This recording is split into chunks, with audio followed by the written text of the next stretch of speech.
എറണാകുളത്ത് 2020 കനത്ത തിരിച്ചടി. പൂതൃക്ക പഞ്ചായത്ത് ഭരണം നഷ്ടപ്പെട്ടിരിക്കുന്നു. എൻഡിഎയുടെ പ്രവേശനത്തിലും 2020 നിലപാടുകളിലും പ്രതിഷേധിച്ചാണ് പഞ്ചായത്ത് പ്രസിഡന്റ് പൂജ ജോമോൻ രാജിവെച്ചത്. അതോടുകൂടി 2020 ഭരണം നഷ്ടമാകുന്ന സാഹചര്യമാണ് ഉണ്ടായത്. സാബു ജേക്കബിനെതിരെ ഗുരുതര ആരോപണം ഉയർത്തിക്കൊണ്ടാണ് പൂജ ജോമോന്റെ രാജി എന്നതും പ്രധാനമാണ്. ജി വി പ്രസാദ് വിവരങ്ങളുമായി ചേരുകയാണ്. ജി വി പ്രസാദ്, ഒരു പഞ്ചായത്ത് ഭരണം നഷ്ടമാവുകയാണ്, പ്രസിഡന്റ് തന്നെ രാജിവെച്ചു പോവുകയാണ്. അതും ഒരു നിയമസഭാ തെരഞ്ഞെടുപ്പിൽ ഈ പറയുന്ന സംഘടനാ സംവിധാനമെല്ലാം കൂടുതലായി വിനിയോഗിക്കേണ്ടി വരുന്ന ഒരു സാഹചര്യത്തിലാണ് അവിടെ ഒരു തകർച്ചയുണ്ടാകുന്നത്.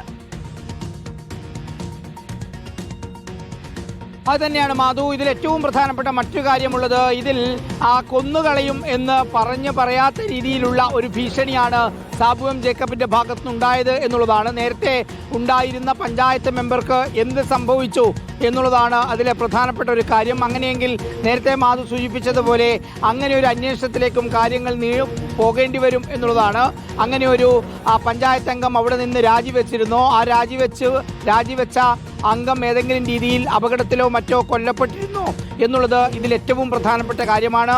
അങ്ങനെയെങ്കിൽ ഒരുപക്ഷെ ഇത് മറ്റൊരു വലിയ തലത്തിലേക്ക് മാറാനുള്ള ഒരു സാധ്യതയിലേക്കാണ് കാര്യങ്ങൾ നീങ്ങുന്നത്. പ്രത്യേകിച്ച് ഇപ്പോൾ രാജിവെച്ച പഞ്ചായത്ത് പ്രസിഡന്റ് അങ്ങനെ ഒരു കാര്യം പരസ്യമായി പറഞ്ഞ സാഹചര്യത്തിൽ ഒരുപക്ഷെ സാബു എം ജേക്കബ് എന്തിനായിരിക്കും ഇങ്ങനൊരു കാര്യം ഈ ഒരു പഞ്ചായത്ത് പ്രസിഡന്റ് ആയിരിക്കുന്ന ഘട്ടത്തിൽ അവരോട് പറഞ്ഞിട്ടുണ്ടാവുക എന്നുള്ളത് ഇതിലെ ഏറ്റവും പ്രധാനപ്പെട്ട കാര്യം തന്നെയാണ്. അതായത് കാര്യമായ ഭീഷണി അവരുടെ ഭാഗത്തുനിന്നുണ്ടായിരുന്നു, സാബു എം ജേക്കബിന്റെ ഭാഗത്തുനിന്നുണ്ടായിരുന്നു എന്നുള്ളത് പൂജ ജോമോന്റെ വാക്കുകളിൽ നിന്ന് വ്യക്തമാണ്. കാരണം അതിനെക്കുറിച്ച് മാധ്യമപ്രവർത്തകർ ചോദിച്ച സമയത്ത് കൂടുതൽ അവർ അതിനോട് പ്രതികരിക്കാൻ തയ്യാറായില്ല. വളരെ പെട്ടെന്ന് ജീവനും കൊണ്ട് രക്ഷപ്പെട്ടു പോകുന്നത് പോലെയാണ് അവരുടെ പ്രസ്താവന കേട്ടാൽ തോന്നുന്നത്. ഒരു കാര്യം ഉറപ്പാണ്, ഇ ഡിയുടെ നോട്ടീസിനെ പേടിച്ച്, ഇ ഡി അന്വേഷണത്തെ പേടിച്ച് NDAയിലേക്ക് ചേക്കേറിയ സാബു എം ജേക്കബും 2020 പാർട്ടിയും ചില്ലറ പ്രതിസന്ധിയൊന്നുമല്ല അഭിമുഖീകരിക്കുന്നത് എന്നുള്ളതാണ്. തൻ്റെ സാമ്പത്തിക വ്യാവസായിക ലാഭത്തിന് വേണ്ടി, അതല്ലെങ്കിൽ ഇ ഡി കേസിൽ നിന്ന് രക്ഷപ്പെടാൻ വേണ്ടി ആരോടും ആലോചിക്കാതെ എടുത്ത ഒരു തീരുമാനമാണ് NDA പ്രവേശനമെന്ന് ഓരോ ദിവസം കഴിയുന്തോറും പുറത്തേക്ക് വരികയാണ്. അങ്ങനെ ഒരു ചിത്രമാണ് അവിടെ നിന്ന് മനസ്സിലാവുകയും ചെയ്യുന്നത്. അതായത് CPM ഇതര, കോൺഗ്രസ് ഇതര, BJP ഇതര രാഷ്ട്രീയ പാർട്ടി എന്ന നിലയിലാണ് 2020യിലേക്ക് പലരും കടന്നു വന്നതും അവരെല്ലാം ഈ രീതിയിൽ രാഷ്ട്രീയ പ്രവർത്തന രംഗത്ത് അവരുടേതായ സംഭാവനകൾ നൽകുകയും ചെയ്തത്. പക്ഷേ അതിനിടയിലാണ് അവർക്കൊരിക്കലും അംഗീകരിക്കാൻ പറ്റാത്ത ആശയത്തിലേക്ക്, ചിലർക്ക് അംഗീകരിക്കാൻ പറ്റാത്ത ആശയത്തിലേക്ക് സാബു എം ജേക്കബിന്റെ നേതൃത്വത്തിൽ പോവുകയും ചെയ്യുന്നത്. ഇപ്പോൾ NDAയുടെ ഭാഗമായി വിവിധ നിയമസഭാ മണ്ഡലങ്ങളിൽ മത്സരിക്കുകയും ചെയ്യുന്നു. ഇത് അംഗീകരിക്കാത്ത വലിയൊരു വിഭാഗം ആ പാർട്ടിയിലുണ്ട് എന്നുള്ളത് തന്നെയാണ് ഇപ്പോൾ മനസ്സിലാകുന്നത്. ഏറ്റവും ഒടുവിൽ പൂജ ജോമോന്റെ രാജി അത് പരസ്യമായി വാർത്താ സമ്മേളനത്തിലൂടെയാണ് അവർ വ്യക്തമാക്കിയത്. രാജ്യമായി മുന്നോട്ട് പോകണമെന്ന് പൂജ ജോമോൻ വിചാരിച്ചിട്ടുണ്ടായിരുന്നില്ല. അവരവരുടെ എതിർപ്പറിയിക്കുകയാണ് ചെയ്തത്. കടുത്ത ഭീഷണി വരുന്ന സാഹചര്യത്തിലാണ് അവർ എങ്കിൽ പിന്നെ രാജിവെച്ചിട്ടേ ഉള്ളൂ എന്നൊരു നിലപാടിലേക്ക് എത്തുന്നത്.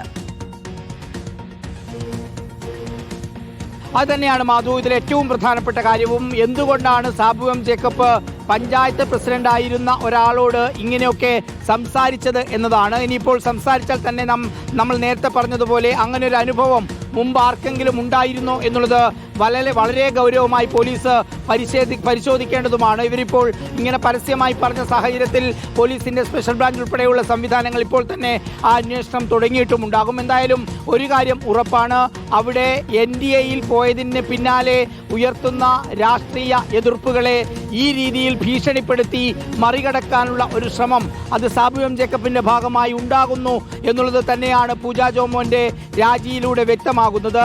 ഈ രീതിയിൽ ഭീഷണി കേട്ട് മടങ്ങിപ്പോയ ഒരുപാട് പേർ ഒരുപക്ഷെ ഇപ്പോഴും 2020യിൽ തുടരുന്നുണ്ടാകും. എന്നാൽ അതൊന്നും വകവയ്ക്കാതെ പുറത്തേക്കിറങ്ങി രാജി പ്രഖ്യാപിക്കുകയാണ് പൂജ ജോമോൻ എന്നതാണ്.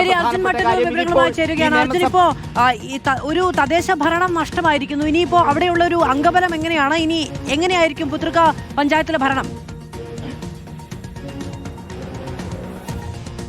മാധു, ഇക്കഴിഞ്ഞ തദ്ദേശ തെരഞ്ഞെടുപ്പിൽ പൊതുവെ 2020ക്ക് വലിയ തിരിച്ചടിയാണ് നേരിടേണ്ടി വന്നത്. അതിൽ പൂതൃക്ക പഞ്ചായത്തിൽ 7 സീറ്റുകളാണ് 2020ക്ക് ലഭിച്ചത്. UDFന്, അതായത് കോൺഗ്രസിനും 7 സീറ്റുകൾ ലഭിച്ചു.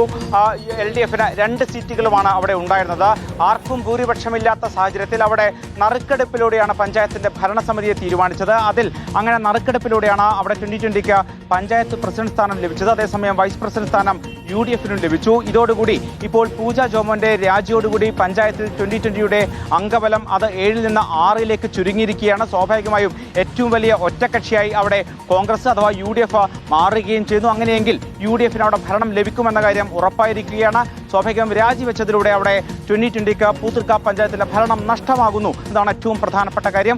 കുന്നത്തുനാട് നിയോജക മണ്ഡലത്തിൽ ഉൾപ്പെട്ട പഞ്ചായത്താണ് പൂതൃക്ക. അവിടെയുള്ള പല പഞ്ചായത്തുകളും 2020-ക്ക് കാര്യമായ സ്വാധീനമുണ്ട്. പക്ഷേ കഴിഞ്ഞ തദ്ദേശ തെരഞ്ഞെടുപ്പിൽ വലിയ തിരിച്ചടി അവർ നേരിട്ടിരുന്നു. അതിനുശേഷം ഇപ്പോഴിതാ NDA പ്രവേശനത്തിന് പിന്നാലെ നിയമസഭാ തെരഞ്ഞെടുപ്പിന്റെ വോട്ടെടുപ്പിന് 3 ദിവസം മാത്രം ബാക്കി നിൽക്കെ വീണ്ടും ഒരു കനത്ത പ്രഹരം കൂടി ഇപ്പോൾ 2020-ക്ക് ഏൽക്കേണ്ടി വന്നിരിക്കുകയാണ്. പൂതൃക്ക പഞ്ചായത്തിന്റെ ഭരണം അവർക്ക് നഷ്ടമായിരിക്കുകയാണ്.